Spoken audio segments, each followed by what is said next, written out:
Pada suatu hari, di sebuah kerajaan yang bernama Kerajaan Purwacarita, hiduplah raja yang bijaksana yang bernama Prabu Sri Mahapunggung. Hidup Raja Prabu Sri Mahapunggung! Ho! Hidup Raja Prabu Sri Mahapunggung! Ho! Ha! Sang raja mempunyai anak yang bernama Dewi Sri dan Raden Sadana. Dewi Sri memiliki wajah yang cantik, penyayang, dan Raden Sadana memiliki pendirian yang tetap. Mereka juga dilambangkan sebagai lambang kemakmuran. Tunggu kakak! Kejar aku, Sadana! Pada suatu hari, raja menyuruh Patih memanggil putranya untuk menghadapnya. Ada apa, Patih? Tuan muda, raja memanggil tuan untuk menghadapnya. Mungkin ini masalah yang cukup penting. Baiklah Patih, aku akan segera ke sana.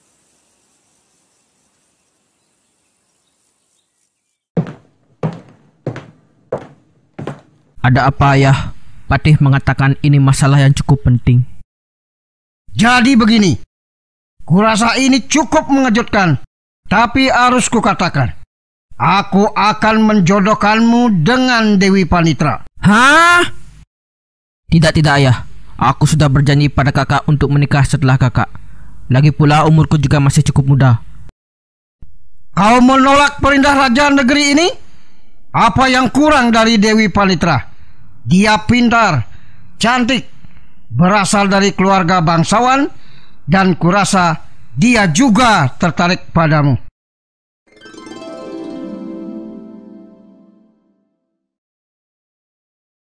Pangeran Sadana, kamu kelihatan gagah dan pemberani ketika berlatih dengan Patih. Aku kira kamu orang yang tegas, tapi setelah kita bicara, kamu sangat menyenangkan. Walaupun begitu, aku akan tetap memegang janjiku ayah, karena aku sudah berjanji pada kakak. Jika kau bersikeras terus menolak, lebih baik kau pergi dari kerajaan ini. Dengan senang hati ayah. Mendengar kabar bahwa Raden Sadana meninggalkan kerajaan, Dewi Sri langsung berlari dan menemui raja. Ayah, apa yang terjadi? Kenapa Sadana pergi dari kerajaan? Maafkan ayah. Ayah terlalu memaksakan kehendak dan terjadilah seperti ini.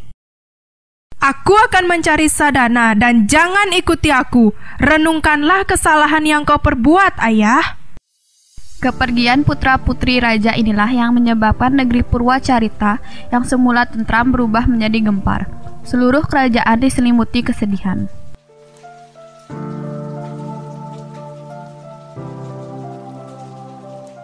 Masih dalam suasana duka, datanglah ke negeri Purwacarita raksasa utusan Ditya Pulaswa Raja Mendangkamuwung untuk melamar Dewi Sri. Getaran apa ini? Yang mulia raja, ada raksasa yang ingin bertemu dengan yang mulia. Dia utusan dari Mendangkamuwung.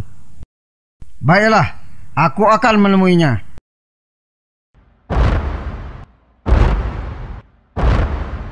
Aku raja kerajaan ini. Mau apa kau ke sini? Utusan dari Mendangkamuwung? Wajah yang menakutkan. Aku cuma ingin menyampaikan bahwa Rajaku Ditya Pulaswa ingin melamar putri sulungmu Dewi Sri untuk dijadikan istri. Dan jika kau menolak, akan kuhancurkan kerajaan ini. Seketika pernyataan raksasa itu membuat raja dan Patih syok dan marah.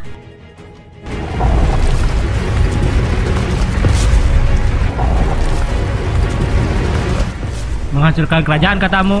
Rajamu hanya raksasa kotor yang ingin menikahi putri kerajaan ini.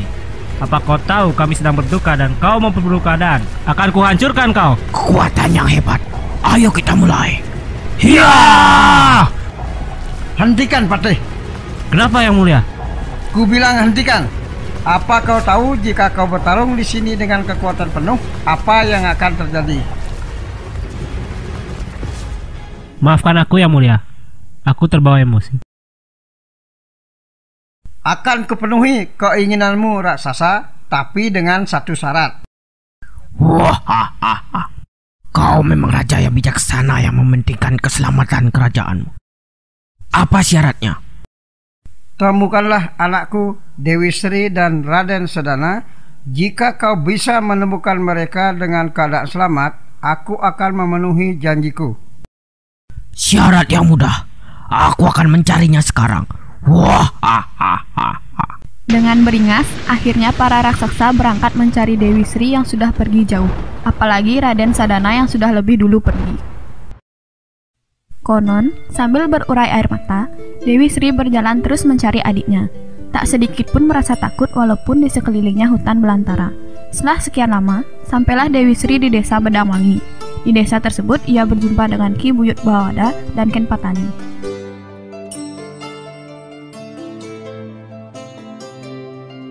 Maaf, Bibi, Paman, di manakah sekarang tempatku berada?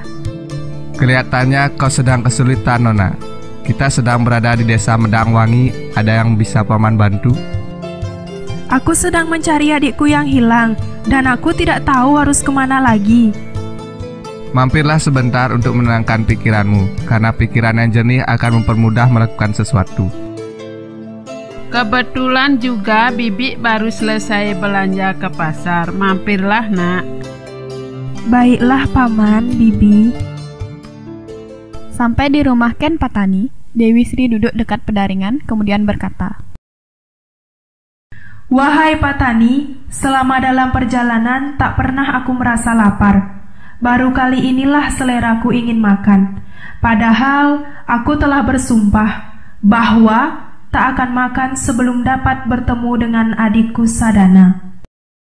Lalu Ken Patani memasak dan sebentar kemudian Dewi Sri menikmati masakan Ken Patani. Enak sekali. Makasih Bibi Ken Patani. Sama-sama, kamu cantik dan manis seperti bidadari. Jangan menggodanya terus. Bibi, Paman, aku rasa aku akan melanjutkan perjalananku sekarang. Berhati-hatilah, ingat Tuhan selalu di dekatmu. Jangan sampai tersesat ya sayang. Selamat jalan Bibi, Paman. Kemudian Dewi Sri melanjutkan perjalanan. Beberapa desa dilaluinya, Medangwantu, Karanglengki, dan Medanggowong. Dan ia berjumpa pula dengan Buyut Cakut, Buyut Wangkeng, dan Buyut Sondong. Sementara itu, para raksasa masih terus mengejar. Dengan kemampuan indranya, mereka selalu dapat mengetahui kemana Dewi Sri pergi. Bahkan sampai di dekat desa Medanggowong tempat Dewi Sri berada. Hei raksasa, kenapa kau memanggilku? Kau kesulitan menemukan Dewi Sri, aku akan membantumu menangkapnya. Aku tidak perlu bantuanmu, burung tua. Aku berhutang budi pada rajamu, dan aku berjanji membantu tujuannya sampai tercapai. Terserah. Ingat, kau tidak boleh membunuhnya, mengerti? Baiklah. Secepat kilat, Dewi Sri segera ditangkap dan dibawa terbang ke angkasa. Dewi Sri dicengkram dengan kakinya sampai pingsan. Namun di tengah perjalanan menuju Medangkamuwung, dia dihadang oleh burung Winantea. Lepaskan Dewi Sri, burung hitam. Susah payah aku menangkapnya. Kau menyuruhku melepasnya? Baiklah, kita selesaikan dengan kekerasan. Aku tidak takut. Burung Wilmuka bertarung dengan burung Winantea. Burung Winantea berhasil mengalahkan burung Wilmuka dan merebut Dewi Sri dari cengkramannya. Setelah itu Dewi Sri dibawa ke bumi dan belum siuman. Bahkan diduga sudah mati.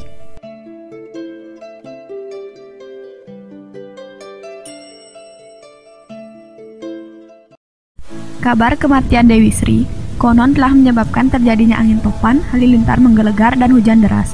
Karena itulah Batara Narada serta beberapa bidadari turun ke bumi menjumpai Dewi Sri. Malang nasibmu Dewi Sri. Sifatmu yang penyayang menjadi tombak yang membawamu menuju kematian. Kau tidak boleh mati di sini sebelum menemui adikmu. Berikan air amerta itu bidadari. Cepat bawa ke sini. Biar aku yang memberikannya, Kakak. Aku saja sini. Gak mau, aku aja. Kalian jangan bertengkar. Biar aku saja yang memberikannya. Baik, Yang Mulia. Lalu Dewi Sri disiram dengan air amerta. Tidak berselang lama, Dewi Sri hidup kembali seperti sedia kala. Apa yang terjadi? Bukannya aku sudah mati? Berterima kasihlah pada Batara Narada yang telah menghidupkanmu kembali. Iya, betul itu. Terima kasih Batara Narada karena telah menghidupkanku kembali. Syukurlah kau sudah seperti sedia kala. Akan kuantar kau ke tempat adikmu berada. Benarkah? Terima kasih Batara Narada yang agung. Dewi Sri diajak serta menuju ke hutan Medang Agung tempat adiknya Raden Sadana berada. Sadana! Kakak, kenapa kau ke sini? Aku sangat mengkhawatirkanmu ketika kau meninggalkan kerajaan tanpa pamit. Aku memutuskan untuk mencarimu sendirian, dan akhirnya aku menemukanmu. Maafkan aku kakak, karena telah meninggalkanmu. Perjumpaan tersebut terasa sangat mengharukan. Tidak lama kemudian, Batara Narada, burung Wenantea, dan para bidadari terbang ke angkasa meninggalkan mereka. Lalu bertanyalah Dewi Sri kepada adiknya. Apa kau ingin segera pulang ke Purwacarita atau singgah beberapa lama lagi? Aku ingin tinggal di hutan Medang Agung ini, dan aku ingin membuka hutan di sini menjadi pedukuhan. Baiklah, aku akan menemanimu Sadana. Dengan dibantu oleh Buyut Cakut, Buyut Wangkeng, Buyut Sondong, Raden Sadana membuka hutan Medang Agung. Pohon-pohon besar ditebangi dan rumah-rumah didirikan. Tak seberapa lama, hutan itu telah berubah menjadi sebuah pedukuhan yang baik bernama Sringawanti. Namun, saat itu datanglah para raksasa yang ingin menghancurkan Sringawanti karena ingin membalas kekalahan burung Wilmuka. Wah, di mana kau Dewi Sri? Aku akan menangkapmu sekarang. Sepertinya aku merasakan aura jahat datang ke sini. Kakak, kau tunggu saja di sini. Buyut Cakut, Buyut Wangkeng, Buyut Sondong, ikut denganku. Baiklah. Wah, hancurkan, hancurkan. Hentikan raksasa bodoh. Mau apa kau ke sini? Katakan di mana Dewi Sri. Jika tidak, nyawamu menjadi taruhan. Kalau kau mau menangkap kakakku, lewati dulu aku. Wah, jadi kau adik Dewi Sri. Ayo kita mulai. Biar kami yang menghadapinya, Raden Sadana. Akhirnya aku dapat menunjukkan kekuatanku. Hihihihi. Apa kau bisa menghibur kami? Ha ha ha. Majulah kalian bertiga. Rasakan ini. Rasakan kekuatanku. Ha! Terima ini. Wah!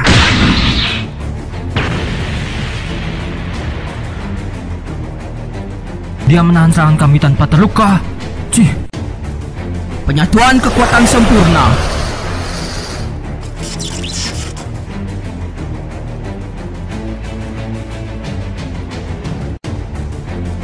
Sepertinya kita harus menggabungkan kekuatan untuk mengalahkannya. Serang! Raden Sadana dan para buyut melawan raksasa dengan seluruh kekuatan mereka. Dan pada akhirnya peperangan sengit tersebut dimenangkan oleh Sadana dan para buyut lainnya. Mereka bersyukur dan gembira atas kemenangan itu. Prabu Sri Mahapunggung di Purwacarita masih berduka cita.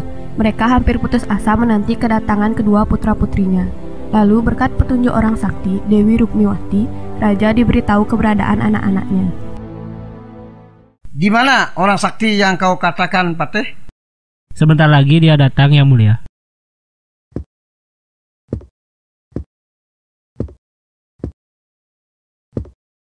Hormatku Yang Mulia, ada apa Yang Mulia Raja sampai mengundangku ke sini?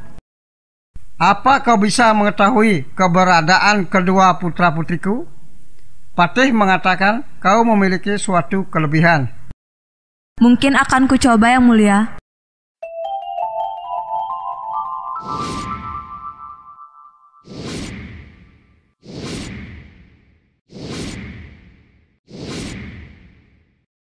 Mereka berdua ada di Sringawanti Yang Mulia dengan keadaan selamat. Terima kasih atas bantuanmu. Aku juga merasa terhormat bisa membantu Yang Mulia. Tak lama kemudian, diutuslah Patih Muda Batara untuk menjemput Dewi Sri dan Raden Sadana.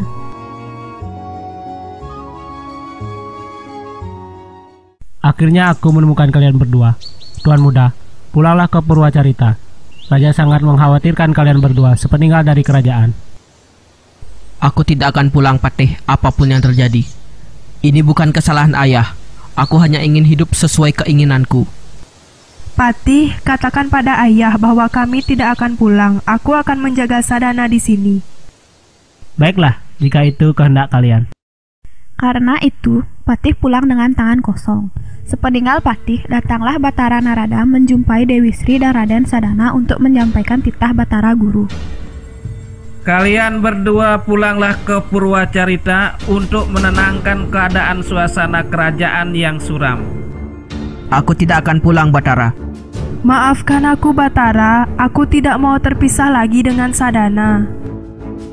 Akibat menolak permintaan dewa, Dewi Sri dan Raden Sadana dikutuk oleh Dewata bahwa sebelum menjadi bidadari nan dewa, yang memang menjadi keinginannya, terlebih dahulu mereka harus mengalami kehidupan yang sengsara di dunia. Saat itu, pada malam hari, tiba-tiba saja Dewi Sri berubah menjadi ular sawah dan Raden Sadana menjadi burung seriti. Tampak oleh mereka bahwa pedukuhan yang ia bangun seperti hutan belantara, sementara orang-orang yang di dekatnya seperti hewan-hewan belaka. Lalu kedua putra-putri raja yang telah menjadi hewan tersebut pergi entah kemana. Dewi Sri yang menjadi ular terus berjalan sampai jauh dan melewati beberapa kampung. Bahkan ia juga sempat memberi nasihat dan menggagalkan usaha para dewa untuk membunuh bayi yang dikandung oleh Nyai Wrigu, penjelmaan Dewi Tiksnawati ke dunia tanpa izin para dewa. Sementara itu, Raden Sadana sudah menjadi burung seriti pun terbang jauh meninggalkan urusan dunia manusia. Kenapa kita tidak bisa membunuh bayi tersebut, Yang Mulia Batara Guru? Iya kakak, rasanya seperti ada yang melindunginya. Mungkin ini keistimewaan yang dimiliki Dewi Sri, bidadari keutus kalian untuk memanggil Dewi Sri ke Kahyangan. Bidadari membujuk Dewi Sri untuk bersedia ke Kahyangan. Maafkan aku belum siap ke Kahyangan dan akan terus menjaga bayi ini dari bencana, karena dia juga memiliki hak untuk hidup di dunia. Semua kata-kata yang diutarakan Dewi Sri masuk akal dan benar, sehingga para bidadari menerima alasannya mengapa ia tidak bersedia dipanggil ke Kahyangan. Itulah sebabnya bidadari kembali ke Kahyangan. Tetapi sepeninggal para bidadari, Dewi Sri sudah berubah dari ular sawah menjadi manusia. Tidak lama berselang, para bidadari datang lagi dan mengatakan sesuatu. Dewi Sri, bayi yang kau jaga tersebut sebenarnya penjelmaan Dewi Tisnawati yang turun ke dunia tanpa izin karena membawa bencana. Bayi tersebut pantas bila dibencanai. Mendengar penjelasan para bidadari, akhirnya Dewi Sri menyerah dan bersedia dipanggil Batara Guru. Setelah memberi petuah kepada Nyai Wrigu mengenai tata cara bagaimana mengatur hidup di dunia, terbanglah Dewi Sri diiringi oleh para bidadari. Di Kahyangan, Dewi Sri akhirnya menjadi bidadari. Kau akan kuberkati menjadi bidadari Dewi Sri karena kau sudah mengalami berbagai ujian di dunia. Terima kasih Batara Guru atas berkatmu. Sementara itu, Raden Sadana yang berubah menjadi burung seriti terbang dan terbang terus sampai akhirnya ke negeri atas angin kawasan Hindu. Ketika itu, Begawan Brahmana Resi sedang bertapa dan kerisnya kotor oleh tinja burung. Itu sebabnya Begawan marah dan berbuat sesuatu terhadap burung itu. Tetapi aneh sekali, ketika burung itu berubah menjadi pemuda tampan bernama Raden Sadana.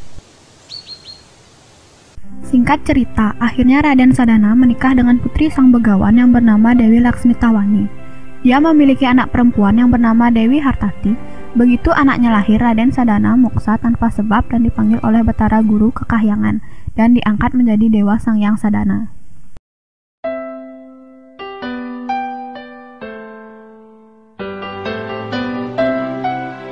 Sadana, kita tidak akan terpisahkan.